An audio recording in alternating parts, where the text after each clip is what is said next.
আসসালামু আলাইকুম, সবাই কেমন আছেন? আমি তো আলহামদুলিল্লাহ অনেক ভালো আছি। তো আজকে রান্নার জন্য আমি পাতিলে তেল দিয়ে পেঁয়াজ আর লবণ দিয়ে একটু ভেজে নিছি।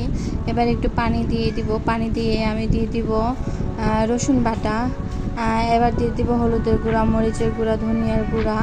এগুলো দিয়ে আমি একটু কষিয়ে এবার সবজিগুলো দিয়ে দিব। সবজির মধ্যে হচ্ছে মূলা, আজকে মূলা রান্না করব। তো আমি মূলাটা একটু ভালো মতন কষিয়ে ঢাকা দিয়ে দিলাম। এই তো আমার কষানো হয়ে গেছে, এখন আমি ঝোলের জন্য পানি দিয়ে দিলাম। এবার আমি আগে মাছ ভেজে রাখছিলাম, তো আমি একে একে মাছগুলো দিয়ে দিব। এই তো আমি মাছগুলা দিয়ে ভালোভাবে মিশিয়ে নিব সবজির সাথে। তারপরে আমি এটা কিছু সময় রান্না করব। এই যে আমার রান্না প্রায় হয়ে গেছে, এই যে ফাইনাল লুক। এবার আমি আরেকটা প্যান বসিয়ে দিয়েছি, প্যানে কিছুটা তেল দিয়ে দিলাম। এবার দিয়ে দিব পেঁয়াজ। পেঁয়াজটা একটু ভেজে নিব। আমি এখানে ভাজি করব আলু আর বরবটি।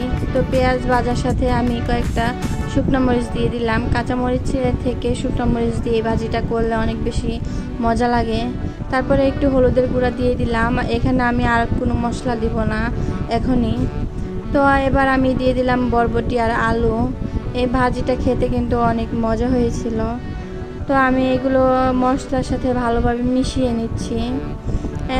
এইরকম ভাজি আর কি যত কম মশলা দিয়ে করা যায় ততই ভালো লাগে। এই তো কথা বলতে বলতে আমার ভাজিটা হয়ে গেছে। তো সবাই ভালো থাকবেন, আমার জন্য সবাই দোয়া করবেন। আল্লাহ হাফেজ।